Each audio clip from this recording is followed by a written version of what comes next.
روزہ رکھ کے تو پریشانی تو ہوگی بھائی, روزے کا تو مقصد ہی پریشان کرنا ہے. ایسا روزہ جس میں کچھ بھی نہ ہو, یہ کون سا روزہ ہوا بھائی؟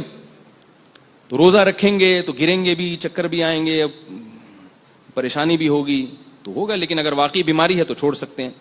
اور یہ بھی یاد رکھیں, آخری مسئلہ بتاتا ہوں بس, اس کے بعد میں اپنے بیان کو ختم کرتا ہوں, کہ یہ جو گرمیوں کے روزے ہیں اس میں مزدور طبقہ پہلے تو سب رکھتے تھے, آج کل کراچی اور پنجاب میں مزدوروں نے روزے رکھنا چھوڑ دیے ہیں. صوبہ سرحد میں یہ جرت نہیں کر سکتا کوئی. کراچی اور پنجاب میں مزدوروں نے روزہ رکھنا الا ماشاء اللہ سوائے چند ایک کے روزہ رکھنا چھوڑ دیا ہے. اور دلیل یہ دیتے ہیں کہ روزہ رکھ کے ہم سے مزدوری نہیں ہوتی.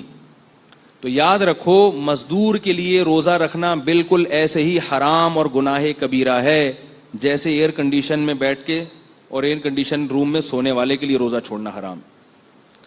رہا یہ مسئلہ کہ مزدور کرے کیا, وہ روزہ رکھ کے کیسے مزدوری کرے؟ دن میں مزدوری چھوڑ دے. وہ میں نے ایسے مزدور دیکھے ہیں جو رمضان میں دن کے اندر مزدوری نہیں کرتے. گڑھا کھودنا ہے, کہتے ہیں بھائی مغرب کے بعد آئیں گے, صبح سحری تک کام کریں گے ہم. تو یہ ہو سکتا ہے, یہ کوئی جنگل تو نہیں ہے کہ جس میں دن میں کام کرنا ضروری ہو, رات میں بھی دن کا سما ہوتا ہے شہروں میں. اور اگر آپ کی ترتیب ایسی ہے, کسی فیکٹری میں جاب کر رہے ہیں کہ واقعی دن ہی میں رکھنا, آپ دن ہی میں جاب کرنا, دن ہی میں مزدوری ضروری ہے, تو بھی آپ کو رکھنا پڑے گا, چاہے آپ کو جاب سے نکال دیا جائے. میں نے بتایا نا, شریعت کے حکام میں جتنی آسانی اللہ نے دے دی اتنی ہے, اپنی طرف سے اس میں آسانی کی مزید اجازت نہیں ہے. جاب چھوڑنا پڑے آپ کو چھوڑنی پڑے گی. جاب کوئی ایسا عذر نہیں ہے جس کی وجہ سے روزہ رکھنا آپ کے لیے, روزہ چھوڑنا آپ کے لیے جائز ہو جائے. اور یاد رکھو, ایک بات خوب اچھی طرح سمجھ لو کہ اللہ نے اسلام کے جو 5 ارکان بیان کی ہیں جس پہ اسلام کی بنیاد قائم ہے, اس میں تیسرا رکن روزہ ہے, اور توحید کے لحاظ سے چوتھا رکن روزہ ہے, نماز, زکوٰۃ اور روزہ. اور یہ بات یاد رکھو کہ دنیا میں کسی حکومت کے قانون کو توڑنا اتنا بڑا جرم نہیں ہے. اس کائنات کے بنانے والے کے حکم کو توڑنا بہت بڑا جرم ہے جس پر اس نے بہت بڑی سزا رکھی ہے. وہ لوگ احمق اور بے وقوف ہیں, وہ قرآن اور سنت کے مزاج سے اور اللہ تعالیٰ کے حکام سے ناواقف ہیں, جو یہ کہتے ہیں کہ ہم چونکہ روزہ رکھنے کے بہت مشقت میں مبتلا ہو جاتے ہیں, اللہ بہت غفور الرحیم ہے, معاف کرنے والا ہے, دسمبر میں رکھ لیں گے. ایسا نہیں ہے. اللہ نے غفور اور رحیم اپنے آپ کو ایسے لوگوں کے بارے میں قطعاً نہیں کہا. اللہ نے اپنے آپ کو غفور اور رحیم ان لوگوں کے بارے میں کہا ہے جن سے ماضی میں گناہ ہو گیا, اب وہ توبہ کر کے اپنی اصلاح کر رہے ہیں اور رمضان کے روزے یا جو ارکان اسلام ہیں ان کو پابندی سے ادا کر رہے ہیں. اللہ کہہ رہے ہیں ان کے بارے میں غفور الرحیم ہوں, پچھلی خطائیں معاف کر دوں گا. جو اللہ کو غفور الرحیم سمجھ کے گناہ کر رہا ہے اس کے بارے میں اللہ نے دھمکیاں دی ہیں, قل لعبادی انی انا الغفور الرحیم وان عذابی هو العذاب العلیم, میرا عذاب بہت دردناک ہے. یہ بات خوب اچھی طرح سمجھ لیں, اللہ ایسے لوگوں کے لیے غفور الرحیم نہیں ہے جو رمضان کا روزہ چھوڑ دیں. اللہ ایسے لوگوں کے لیے عزیز ذو انتقام ہے, زبردست انتقام لینے والا, اور اس کا حق ہے کہ وہ آپ سے انتقام لے. کیوں؟ اس نے سارے سال آپ کو پورے سال آپ کو کھلایا پلایا, اتنی نعمتیں دی اس نے. ہم اگر صرف خوراک پر غور کریں, خوراک پر کتنا کھاتے ہیں, کھا کھا کے بیمار ہو جاتے ہیں, کیا اس کا یہ حق نہیں ہے کہ وہ 1 مہینہ صرف دن کی روشنی میں آپ پر کھانے کی پابندی لگا دے اور آپ کہیں گے نہیں میرے لیے یہ عمل بہت مشکل ہے؟ وہ عذاب دے گا اس پر. اس میں یہ دماغ سے نکال دیں کہ اللہ کی رحمت کی امیدیں لگا کے بیٹھ جائیں کہ میں مزدور ہوں, میں یوں ہوں, میرے سے ہوتا نہیں, میرے تو یہ کرنا ہے, میرے تو ڈرائیور ہوں, میں تو. پچھلے سال دبئی میں ایک صاحب آئے, انہوں نے کہا میں ریگستان میں کام کرتا ہوں, دبئی کی گرمی اور ریگستان, اور کہہ رہے ہیں 10 بجے حالت خراب ہو جاتی ہے, کیا میں روزہ چھوڑ سکتا ہوں؟ میں نے کہا روزہ بولو بھائی, نہیں چھوڑ سکتے. کہہ رہے ہیں جاب جائے گی. میں نے کہا جائے جاب. اگر چھوڑ دیا آپ نے ریگستان کی گرمی کی وجہ سے روزہ, غامدی کی باتوں میں آ کے, خدا انتقام لے گا, یہ بتا دوں آپ سے. ایسا نہیں ہے, دنیا میں کوئی حکومت ایسی نہیں ہے جو قانون بنائے اور پھر کہے جس سے دل چاہے عمل کرے, جس کا دل چاہے عمل نہ کرے. آرمی میں دیکھا آپ نے کہ صبح آپ اپنے آفس پہنچے اور شلوار قمیض میں پہنچ جائیں, آپ بولے ایکچولی میری پینٹ کیونکہ دھلی ہوئی نہیں تھی, میری شرٹ کیونکہ دھلی ہوئی نہیں تھی, آرمی والے نکال دیں گے باہر, آپ کو بولیں گے آپ کو پریڈ میں کھڑے ہونے کی اجازت نہیں ہے. آپ کہیں اصل میں یوں تھا, وہ کہ جاؤ دفعہ ہو یہاں سے, بھاگو یہاں سے, اجازت نہیں ہے آپ کو گھسنے کی، اس لیے کہ آرمی کا ایک ڈسپلن ہے. ہاں جس میں ڈسپلن نہیں ہوتا، کوئی وہ خود ہی اس کو اپنے حکام کی اہمیت نہیں ہوتی، وہ کہتا ہے یوں کر لو تو یوں کر لو، جیسے مرضی کرو. تو یاد رکھو آرمی کی اتنی طاقت نہیں ہے، آرمی کا اتنا ڈسپلن نہیں ہے جتنا اس کائنات کو چلانے والے کا ہے. اس نے جب ایک قانون بنا دیا تو وہ پتھر پہ لکیر بن گیا ہے. اب آپ کو روزہ رکھنا پڑے گا. اگر آپ نہیں رکھتے اللہ کو غفور الرحیم سمجھ کے تو اللہ کے عذاب کے لیے تیار رہو. پھر عذاب کے اللہ نے قوم عاد اور قوم سمود کو تباہ و برباد کیا، اللہ نے قوم لوط کو تباہ و برباد کیا، اللہ تعالیٰ نے فرعون کو تباہ و برباد کیا. اور ان سب میں قدر مشترک چیز کیا تھی؟ نبی کے حکم کی نافرمانی، اللہ کے حکم کی نافرمانی.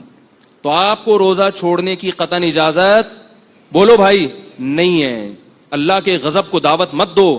اور یاد رکھو دنیا میں جو اللہ کا عذاب آتا ہے نا روزہ خور پر، سب سے پہلا عذاب، اللہ اس کی طبیعت سے سکون چھین لیتے ہیں، رزق کی برکت اور رزق کی لذت چھین لیتے ہیں. روزہ خوروں کے چہروں پر نحوست سے پتہ چلتا ہے کہ یہ سکون میں نہیں ہے. کیا ہو جائے گا 2 وقت کھا کے، کیا مل جائے گا آپ کو؟ بھائی صبر کر لو تھوڑا سا. جب ڈاکٹر شوگر کے مریض سے مٹھائی چھڑواتا ہے، ساری زندگی کے لیے مریض چھوڑ دیتا ہے کہ نہیں چھوڑ دیتا؟ اللہ آپ سے کچھ بھی نہیں چھڑوا رہا، صرف صبح صادق سے لے کے غروب آفتاب تک پابندی کا حکم دے رہا ہے. تو اپنے حال پہ ترس کھائیں، اپنے حال پہ رحم کریں. اللہ کو اس معاملے میں غفور اور رحیم نہ سمجھیں. یہ بہت بڑا دھوکہ ہے جو شیطان نے دل میں ڈال دیا ہے. قرآن میں اللہ کا آرڈر ہے، کتب علیکم الصیام، اے ایمان والو تم پر رمضان کے روزے فرض ہیں. فرض کا لفظ اللہ نے استعمال کیا ہے، فرض کا لفظ. اور یہ بھی فرمایا ان الذین یکسبون الاثم، جو اللہ کے حکم کو پورا نہیں کر رہے، سیجزون بما کانوا یقترفون، عن قریب سزا ملنے والی ہے. یہ نہیں کہا کہ جو اللہ کے حکم کو پورا نہیں کر رہے کوئی بات نہیں، اللہ غفور رحیم ہے، چاہوں گا معاف کر دوں گا، چاہوں گا سزا دوں گا، جیسے مرضی کرو. اللہ نے دھمکی کا لفظ استعمال کیا ہے، سیجزون، دیر نہیں ہے، دیر نہیں ہے، عن قریب سزا ملنے والی ہے. اور افسوس اس پر ہے کہ آج روزہ کھایا بھی جا رہا ہے اور کھلے عام کھایا جا رہا ہے. اور یہ بیوقوف سمجھتا ہے کہ مجھ پر چونکہ اللہ کا عذاب نہیں آ رہا، مجھ پر چونکہ اللہ کا عذاب نہیں آ رہا لہذا اگلے سال بھی کھاؤں گا. تو میرے بھائی لوط علیہ السلام کی قوم پر بھی اللہ کا عذاب اس وقت نہیں آیا جب لوط علیہ السلام اس قوم کو سمجھا رہے تھے. قوم عاد پر بھی اس وقت اللہ کا عذاب نہیں آیا جب قوم عاد کو ان کے نبی سمجھا رہے تھے. سنستدرجهم من حيث لا يعلمون، اللہ فرماتے ہیں ہم ان نافرمانوں کو ایسے ڈھیل دیں گے کہ ان کو پتہ بھی نہیں چلے گا. اللہ کی عادت ہے کہ جب کوئی اللہ کی نافرمانی کرتا ہے، عادت یہ ہے، اور اس پہ اکڑتا بھی ہے تو اللہ اس کو ڈھیل دیتے ہیں، اس کے لیے نافرمانی کے دروازے مزید کھول دیتے ہیں کہ کر لے، جی بھر کے کر لے، جہنم میں نے تیرے لیے تیار کر کے رکھی ہے، تو جی بھر کے کر لے، یہ حسرت نہ رہے کہ میں نے نہیں کی. تو دنیا میں بھی اللہ کا عذاب آتا ہے، تبھی آپ دیکھیں سکون ختم ہو گیا زندگیوں سے، کھا کھا کے مستنڈے بن گئے ہیں، بریک ہی نہیں ہے، منہ کو لگام ہی نہیں ہے. ایک چھوٹی سی بات بتا کے بیان ختم کرتا ہوں. ایک بہت ہی کھاؤ پیو والا آدمی کسی کمپنی میں گیا، مینیجر بننا تھا. تو ایک شخص نے اس سے کہا تمہیں اپنے منہ پہ کنٹرول نہیں ہے، تم امپلائیز پہ کنٹرول کیسے کرو گے؟ تو یاد رکھو جس آدمی کو اپنے منہ پہ کنٹرول نہیں ہے نا، ہر وقت بکریوں کی طرح کھاتا رہتا ہے، وہ دنیا میں کوئی بھی کام نہیں کر سکتا. تو چھوڑ دو اللہ کی خاطر. لوگ یہ کہتے ہیں ہم سے پڑھائی نہیں ہو رہی، بوریت ہو رہی، سوتے ہوئے گزار دو، کوئی مسئلہ نہیں ہے، کھانے کی اجازت نہیں ہے. ہاں رمضان کو کوشش کریں کارآمد بنائیں، نہیں سوئیں. لیکن اگر کچھ بھی نہیں ہو رہا تو بھائی یہ جو بھوکے پیاسے رہ گئے نا آپ صبح صادق سے لے کے غروب آفتاب تک، تو سمجھ لو بہت کچھ ہو رہا ہے آپ سے. یہ غلط ہے کہ یہ وسوسہ ہے کہ روزہ رکھنے والا، روزہ چھوڑنے والا تو صبح سے لے کے مغرب تک اتنی ایکٹیویٹیز کر لیتا ہے، اتنے کام کر لیتا ہے، اور میں تو پڑا رہتا ہوں، کچھ بھی نہیں ہوتا. اس نے کچھ نہیں کیا، آپ نے بہت کچھ کر لیا. جب دل چاہ رہا ہو کھانے پینے کا اس وقت کھانا پینا چھوڑ دینا یہ بہت بڑا کام ہے، کیونکہ ہم یہ کس کے لیے چھوڑ رہے ہیں؟ اللہ کے لیے چھوڑ رہے ہیں. تو اس پر اللہ کی طرف سے خوشخبریاں بھی ہیں، اور رمضان کا روزہ چھوڑنے پر اللہ کی طرف سے عذاب بھی ہے. اس میں اللہ کو غفور الرحیم سمجھنے کی چندہ ضرورت نہیں ہے. عذاب ہے، اس پر وعیدیں ہیں، رحمتیں نہیں ہیں. اللہ تعالیٰ مجھے بھی اس حکم کی پابندی کی توفیق عطا فرمائے اور